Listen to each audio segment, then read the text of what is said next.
I just purchased 3 of these, 40 of these, 1,000 feet of this, and a roll of this, all to figure out what makes the best booby-trapped grenade. To demonstrate the energy of a hand grenade, this is a 50 BMG rifle. So your average hand grenade is actually 42 times more powerful than a single round of 50 BMG. That's absolutely bonkers in my opinion. Let's get on to the Afghan tulip. They would make booby traps by taking hand grenades, placing them inside of glass cups or mugs, and then placing them on top of doors inside of residential areas. When the door was opened, this would fall onto the ground, shattering, releasing the spoon, and allowing the grenade to detonate. That's actually incredibly effective. I would not want to encounter this in the wild. I think the last test we're gonna run could be the most damaging with about double the firepower. For test number 2, we have pressure-activated grenade booby traps. When you pull a pin on the grenade and you don't hold down the spoon, it goes flying off. So the most basic booby trap ever devised was to pull the pin on a grenade and find a fallen soldier or a dead body to depress that spoon. It would be like, hey, this guy's got a really nice looking pocket watch.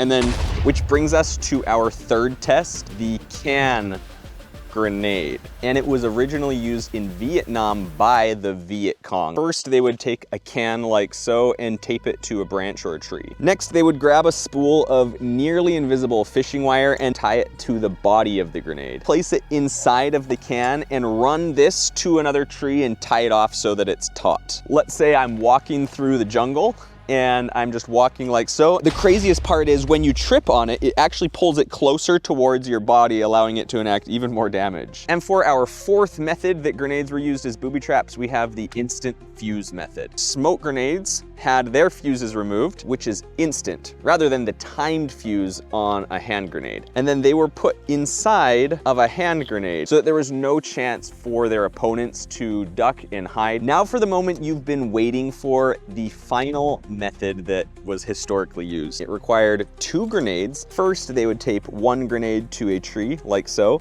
making sure that they kept the clothespin all locked up. Then they would run this where they have a grenade set up in much the same manner. This is the point at which they would take those safety pins off. So let's test it out. I'm looking down because there's some barbed wire on the ground, and then I run, and here we go. So which historic booby trap method did I miss? And remember, if you drop a comment, I will reply. Don't forget to subscribe for more.